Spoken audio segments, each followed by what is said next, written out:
Hi, Mr. Pena. I am Danish, 23 from Delhi. My first question is Wait a minute. Yeah. Okay. They don't. Go ahead. So my first question is which section should I sort of go in if I want to do acquisitions in India? Healthcare. And should I branch out of India? Or? That's up to you. Okay. That's up to you. And the second part of it was the equivalent of SBA loan financing in India has a limit of 10 lakhs. That's close to 16,500 US dollars. And most of the deals that I was... But they have non-Indian banks. Okay. You haven't called on any of them? Yeah, I haven't. Okay. Thank you. Hello, Mr. Pena. My name is Konstantin Schnittke. I'm a real estate developer in Germany. And my question is, you mentioned as one of the industries you would not go into for QLA as the construction industry. Correct. The margins are too tight. And so, so in my case, you would just go out of this industry and select the QLA process for another industry. Correct. Okay, thank you. Right. I want you to have 20 to 40% gross margins. 20 to 40. Why? Because you got wiggle room to fuck it up when you're not running them properly.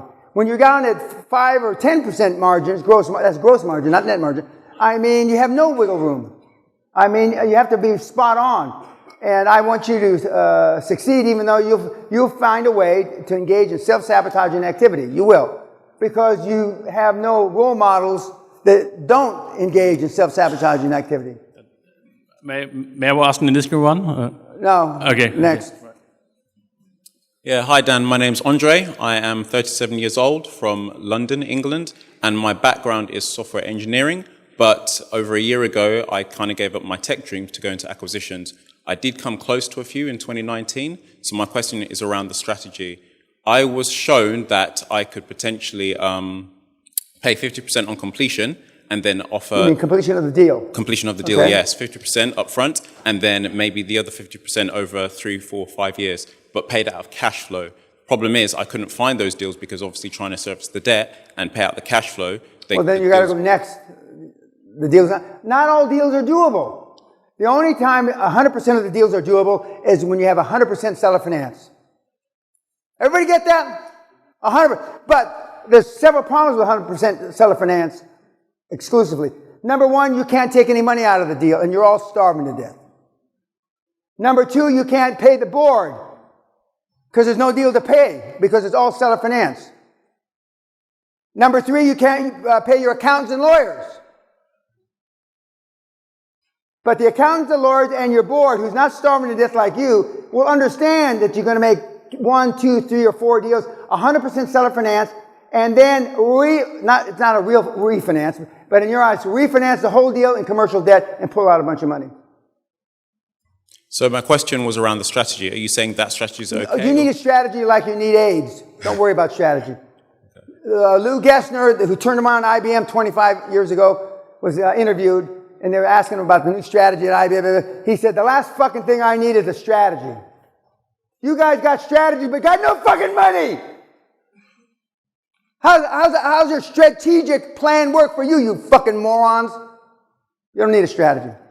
What about offering equity? No. Just what did I just say? You don't need strategy. Okay. Yes. Thanks. Yes, sir. My name is Alex. I'm 19 years old from Chios, Greece. How old? 19. 19. Okay. How to overcome and manage failure? How do you overcome manage failure? And manage and overcome. Oh, manage. Practice. You know, I got a D in public speaking in high school. I got an F in public speaking in university. And I made 500 speeches and I got good. I mean, you just practice. Thank you. You're welcome. Yes, sir. Hi. Sharif, 34, the Netherlands. I saw your TED Talk in Nijmegen and then Michael Pilochik, and now we're here. Mike is another mentee. He's at the soft end of QLA. Oh, yeah. He's Yeah. I'm still waiting for one of you guys to show me how Zen pays your MasterCard bill. Well, we're building the biggest sales company in the Netherlands, and we're looking Terrific. at our major competitor. Correct. Good. Did you ever have a mentee who bought a $30 million company? And Yeah, I've had bust mentees and- by billion-dollar companies. Yeah, and also one that went bust. And how do they Oh, overcome well, something I got like more mentees that went boost than, I mean, for the guys we have on the Hall of Fame, if we had a Hall of Almost Fame, shit, I could hang pictures from here to Scotland. But they're still pretty rich. I mean, just because you didn't make $1 billion or 500 million, there's a couple guys in the audience that have created 70 million and 30 million the last year, which to me isn't shit, but to most people it's generational wealth. So, I mean, yes, we have had people do that. And is it then easy to do it again? Again and again. For those of you that are in your 20s, you should be able to do this 5, 6 times. Enter, exit, roll up, exit.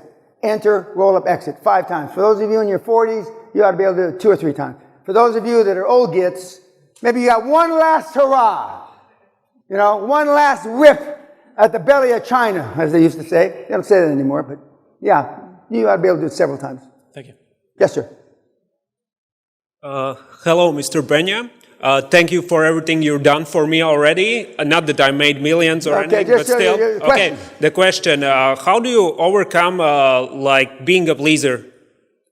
Because That's a that's how I've motherfucker. been conditioned. How do you overcome being a pleaser? If I had a pill for that, I mean, you can't be obnoxious. But most of you would rather be a pleaser than be obnoxious. Doesn't mean you don't help old ladies across the street. Doesn't mean any of that, you know. But be obnoxious. Demand accountability. And I mean, they won't want to talk to you, you know. They don't want me at any more meetings. Because, I make the accountants accountable. I make the lawyers accountable. I make the bankers accountable. My relatives don't want to see me because I said, what have you done in the last 10 years of your life, you piece of shit? Now, what kind of Thanksgiving dinner is that? Okay. You've got to be obnoxious. All right, and how do you overcome being reactive, like staying cool when things don't go your way? Just keep putting your head into the chopper. Everybody's got a plan until they get punched in the face. As Mr. Tyson said several years ago, just keep putting yourself into the grinder. But see, you avoid confrontation, most people. You avoid the grinder. I look for the grinder. I run towards the gunfire and I kill everybody. Because the role model I had was my father, who, for those of you that Google fucked him, was an assassin for the CIA and killed between 13 and 23, depending on what story you want to believe. Who they brought out of retirement, allegedly, to cover up the assassination of Robert Kennedy in the Sirhan case. That's my role model. Well, who's yours? You don't have any. Or poor role models. I would rather you not have a role model than a poor role model.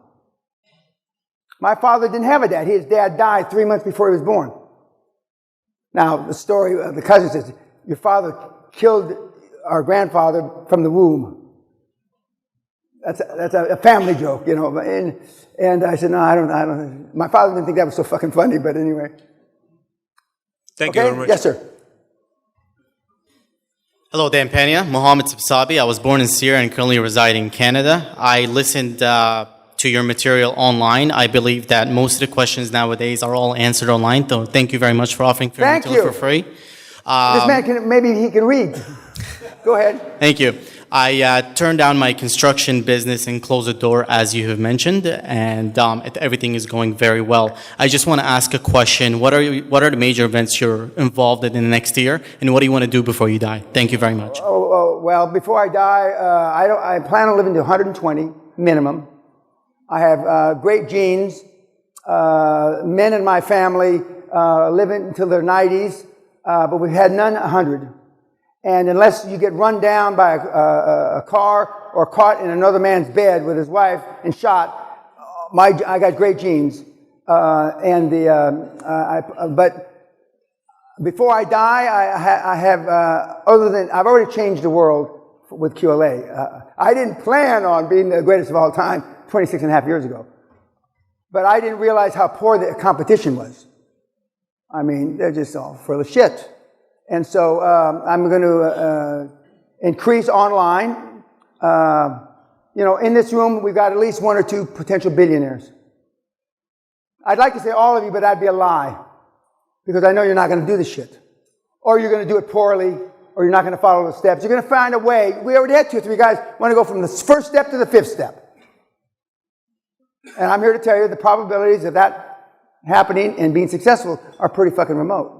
So I'm going to continue to change lives. Thank you very much. Next, sir. Hello, Mr. Pena. Thank you very much. My name is Carlos Finn. I'm from Humboldt County, California. I'm a weed farmer. I have a weed farm of... weed. Yep.